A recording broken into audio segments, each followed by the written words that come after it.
अस्सलामु अलैकुम वरहमतुल्लाहि वबरकातुहू। नाज़रीन किराम, उम्मीद है कि आप बख़ैर होंगे।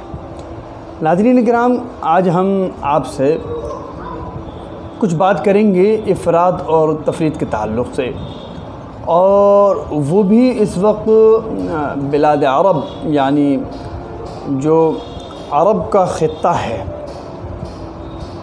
अरबी ज़बान जिस ख़ित्ते में राइज है, जो अरब का ख़ित्ता है, उस ख़ित्ते के सिलसिले में और वहाँ के हुक्मरान के सिलसिले में, उस ख़ित्ते के हुक्मरान के सिलसिले में, या यूँ कह लीजिए कि मुस्लिम हुक्मरान के सिलसिले में उनसे दूर रह रहे, यानी हमारे हिंदुस्तान में या एशिया में रह रहे मुसलमान जो एकदम फ़ैसला कर लेते हैं कुछ वीडियोस को देखकर या कुछ बातों को देखकर, या अपने जहन से ख़ुद एक फ़ैसला कर लेते हैं, या तो उनको आसमान पर चढ़ा देते हैं या बिल्कुल नीचे गिरा देते हैं। इस सिलसिले में इफ़रात और तफरीत का शिकार होते हैं। तो इस सिलसिले में हम आपको बताएंगे, असल में पिछले दिनों जैसा कि आपको मालूम है कि फ़लस्तीन और इसराइल में बराबर जंग चल रही थी। अल्हम्दुलिल्लाह वो जंग बंद हो गई, लेकिन लोग इस अंदाज़ पर इस्लामी हुकूमतों पर हावी थे कि ये क्यों हमला नहीं कर रही, ये क्यों खुलकर साथ नहीं दे रही, क्यों फ़लस्तीन का साथ नहीं दे रही, और इतने सारे 56 इस्लामी मुल्क होकर और जो है क्यों आपस में एकजुट नहीं हो जाते, क्यों ख़त्म नहीं कर देते। ये बहुत सारी चीज़ें एकदम निकली। तो देखिए, एक बात तो कुछ समझने की ज़रूरत है। पहली बात तो ये कि जो हुकूमतें चलाते हैं उनके जहन जो है वो आलमी पैमाने पर चलते हैं, और वो देखते हैं कि हमें अपनी हुकूमत का निज़ाम किस तरह चलाना है। क्योंकि इसको आप ऐसे समझ लीजिए जैसे हमें कोई काम चलाना है, तो उस काम से रिलेटेड जितने भी चीज़ें होंगी, तो या जितना ताल्लुक़ होगा उस काम से रिलेटेड, तो हम उन सब पर तवज्जो रखेंगे। बस ऐसे ही समझ लीजिए जो लोग मुल्क चलाते हैं उन्हें आलमी सतह पर कि हमें मुल्कों से किस तरह से ताल्लुक़ रखने और दुनिया किस तरफ जा रही है, इन सब चीज़ों पर उनका जहन होता है। तो इस सिलसिले में कुछ बात समझने की है, और वो बहुत अहम बात है। और वो बात ये है कि आम तौर पर हम लोग जो ख़ास तौर से अरब हुक्मरान या तुर्की या फ़लाँ इस्लामी मुल्क ये क्यों हमला नहीं कर देते और क्यों साथ नहीं, इस सिलसिले में आपसे एक दो बातें करनी है। तो पहली बात तो आप जहन से निकाल दें कि अरब या तुर्की या कोई और इस्लामी मुल्क फ़लस्तीनियों की मदद नहीं करता।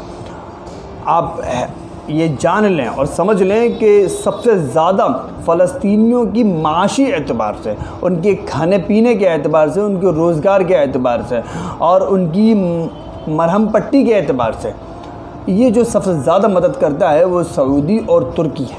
उसके बाद ये दीगर ममालिक, इंडोनेशिया, मलेशिया वगैरह जो दीगर ममालिक आते हैं, ये बाद में आते हैं। ये असल एक चीज़ समझने की है। आप सोचिए, वहाँ का जोग्राफिया समझिए, ये बहुत ज़रूरी है गलत फहमियों को दूर करने के लिए। देखिए, हम अपनी ज़बान से एक मुसलमान हैं, और हम अपनी ज़बान से जो भी कहेंगे, किसी के बारे में कहेंगे, और वो मुखलिस हुआ करने वाला, तो हमारी अल्लाह के यहाँ पकड़ होगी। इसलिए इसको समझना चाहिए। कभी कभी हम मुखलिसीन को परेशान कर देते हैं। मैं ये नहीं कहता कि अरब हुक्मरान की गलती नहीं है, यकीनन उनकी बहुत सारी गलतियां हैं, और वो उस अंदाज़ में होना चाहिए, उस अंदाज़ में उनकी वो हुकूमत नहीं चलाते हैं। लेकिन इसको भी समझना चाहिए कि उस का जोग्राफिया क्या है। फ़लस्तीन जो है वो सब तरफ से इसराइल से घिरा हुआ है, सिर्फ़ एक साहिल की तरफ से ग़र्ब उर्दून में। अब ये हिस्सा है और इधर भी इसराइल की नज़र है। गोया कि आप फ़लस्तीन में एक ट्रक भी भेजना चाहेंगे तो आप बग़ैर इसराइल के नहीं भेज सकते।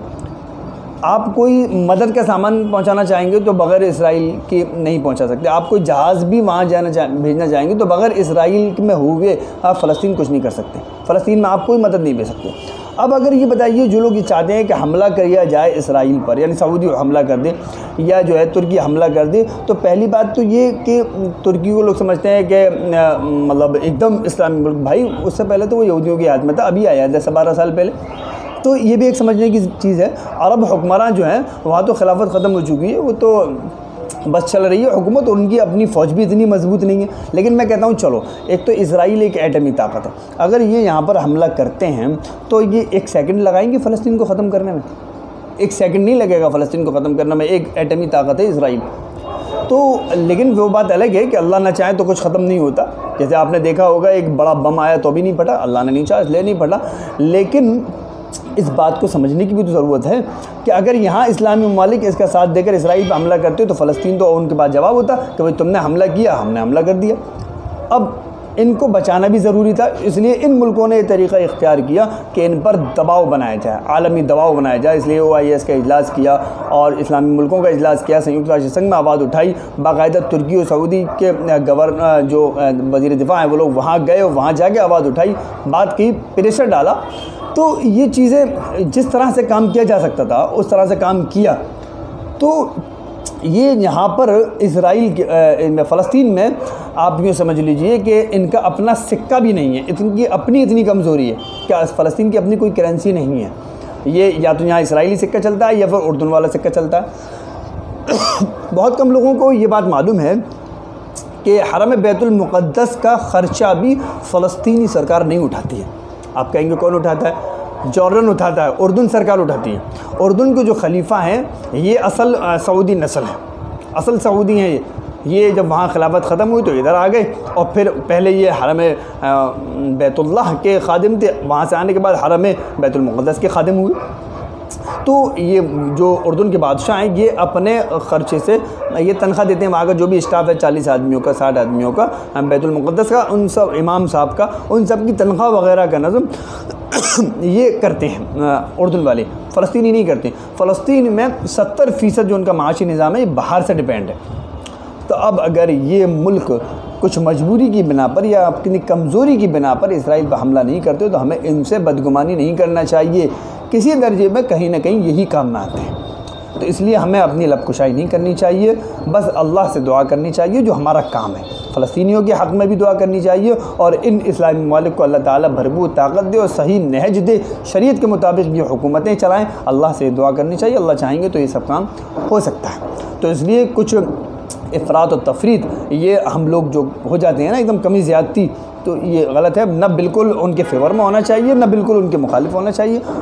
मुल्क की हालात हैं, वो लोग आलम को देखकर काम करते हैं, तो इसलिए उनका काम वो जिस अंदाज़ में करते हैं करने दिया जाए। क्योंकि आपको नहीं मालूम है 1.5 लाख फ़लस्तीनी इस वक्त बिल्कुल सड़क पे है, इनकी मदद कौन कर रहा है, कहाँ से जा रही है, आपको नहीं मालूम है कुछ। बहरहाल यही लोग कर रहे हैं, तो इसलिए खुदा के वास्ते इनको मदद करने दीजिए और किसी भी तरह से क्या नाम है बदज़नी और बदगुमानी का शिकार न होइए। हमें उम्मीद है कि ये बात आपकी समझ में आ गई होगी। सदका जारिया समझ कर इसको आगे भेजें और कोई बात मालूम करनी हो तो कमेंट बॉक्स में मालूम कर सकते हैं।